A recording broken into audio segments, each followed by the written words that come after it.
Salut! Surse de informare. E un subiect de interes? Sper că veți realiza cât de important este acest subiect. Mesajul este cum și de unde ne informăm, în așa fel încât să nu avem de suferit. Chestiunea asta privește atât tema educației, cât și a carierei, dar și la general. În ceea ce privește școlile, educația, pornește de la a avea o grădiniță bună. Școală. Ce educatoare e bună? În ce clasă să intre ca să fie cu aia mai buni? Liceu nu mai discutăm. Universitate, master. De doctorat, lumea nu prea mai întreabă. Da? Unde să fac proiectul de diplomă? Unde să fac un internship? Ce cursuri să fac? Cu cine să le fac? Dacă se merg la școală în străinătate. Deci, vedeți, avem nevoie de informare și informarea asta înseamnă de multe ori ce zice lumea, care, să zicem, cine a trecut pentru programul respectiv are un cuvânt de zis, dacă este un om matur. Da? Deci dacă vorbești cu un absolvent de universitate, să zicem că ăla este un om matur. Dacă vorbești cu un absolvent de grădiniță, ăla poate nu-ți poate da niște insight-uri. Da? Da, cum ne informăm despre, să zicem, furnizorii de servicii de educație, este o temă în care hai să spui că lucrurile locale, până la un anumit nivel, da, până la școala generală, liceu, sunt cam clare. La nivel de universitate, poate și mai sus, e un pic mai dificil. De-aia discută cu absolvenți. Iar când e vorba de cursuri care ți le fac tot felul de prestatori de servicii, fii extrem de atent. Este de preferat dacă firma la care lucrezi te trimite la un curs și ei plătesc, atunci ei chiar vor fi foarte atenți și pragmatici în ceea ce fac. Da? Deci, sunt foarte mulți ofertanți. Oferta este uriașă de cursuri. Care mai de care își încep discuțiile până poziții de genul ăsta și nu știu, eu așa mă enervează chestia asta când îi văd. Da, și dacă vei face cursul lor, vei fi o persoană cea mai de succes de pe planetă și cel mai deștept din univers. Deci nu vă lăsați păcăliți de chestii de genul ăsta. Da? Informați-vă corect și de preferat de la absolvenții unui asemenea curs. Da? În ceea ce privește cariera, da, firme. Cel mai bine să discuți cu angajați. Deși, vedeți, angajatul, dacă are niște frustrări și are niște probleme, o să-ți prezinte firma aia într-o situație deplorabilă.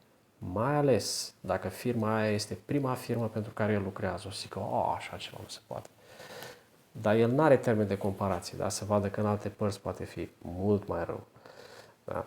Deci, da, avantaje și dezavantaje sunt peste tot. De aceea, a afla niște informații despre o firmă, despre un job în străinătate, e greu, mai ales că sunt și mulți care săraci au luat seapă. Da? De aceea, preferă să lucrezi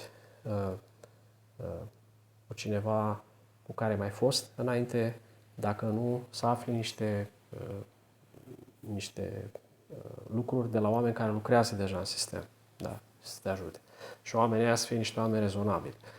Da, poate părea greu, dar mai degrabă nu te duci acolo decât să te săriști. Da? Sau să-ți lași jobul care l-ai pentru niște, știți vorba aia cu vrabia de mână și cioara de pe gard. Bun, asta să spunem că e o chestie mai controlabilă, aș zice, da? La general. La general e marea problemă. La general pentru că lumea este absolut intoxicată. Deci, când a apărut internetul, lumea nu umbla pe Google, nu căuta, își trimiteau PowerPoint-uri de la unii la alții și era toată lumea fericită că își trimiteau PowerPoint. Asta a fost până anii, nici nu știu, 90-2000. Da? A apărut internetul, nu știu ce, în momentul în care s-au deschis lucrurile și a apărut și WhatsApp-ul și și YouTube-ul și Facebook-ul. A început să curgă un flow de ăsta de date, dar nu pot să-i spun informație, în care i-a amestecat adevărul cu lăturile într-un mod din ce în ce mai pervers, pe de o parte. Pe de altă parte, cei care se uită acolo, iertați-mă, dar sunt din ce în ce mai neinstruiți. Alții le-ar zice idioți. Adică, Pe de o parte, perversitatea a ceea ce primim este din ce în ce mai greu de celat, da? Să discern ce este acolo. Pe de altă parte, oamenii sunt tot mai superficiali și pun botul la tot felul de prostii.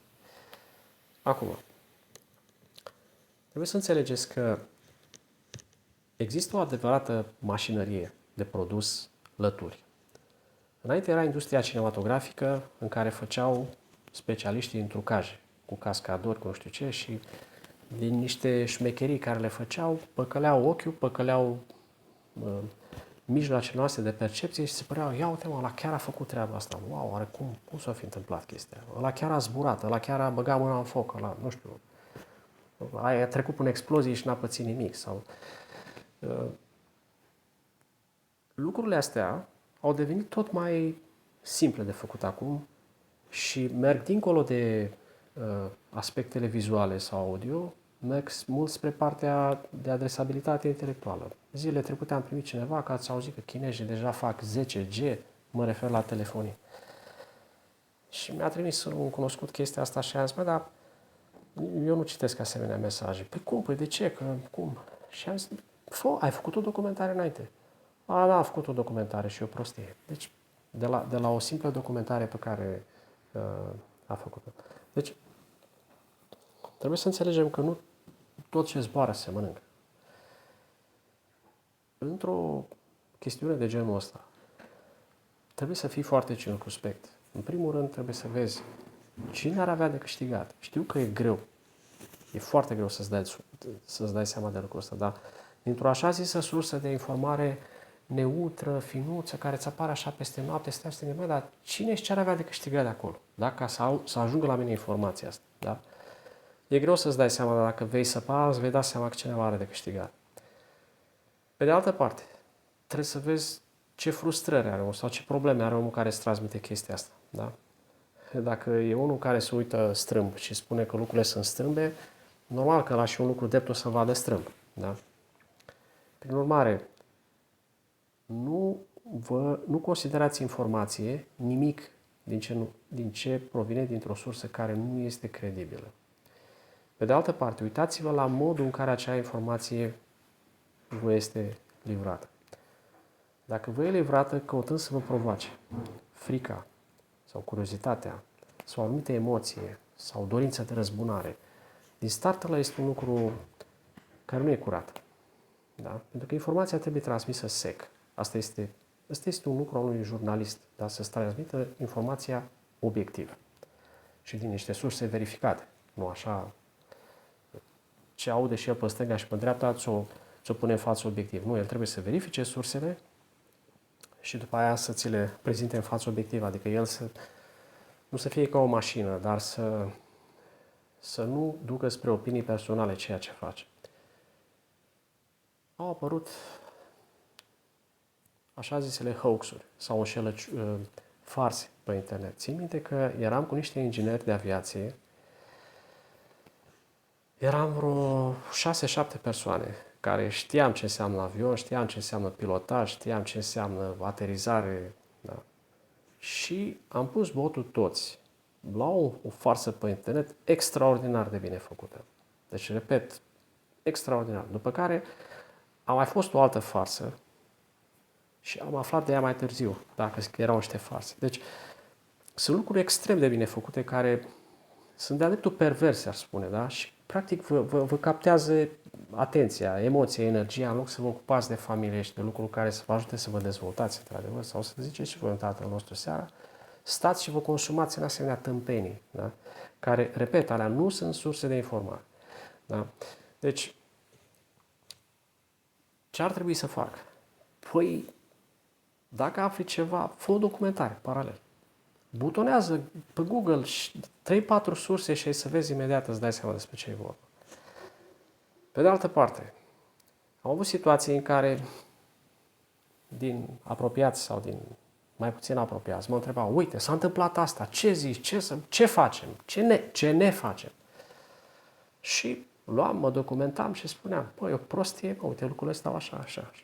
Nu așa, brevet de invenții, că ăla s-a făcut și era făcut de atâta timp și era făcut să ne omoare pe toți, să ne transforme pe toți. Bun. Demonstram chestia asta.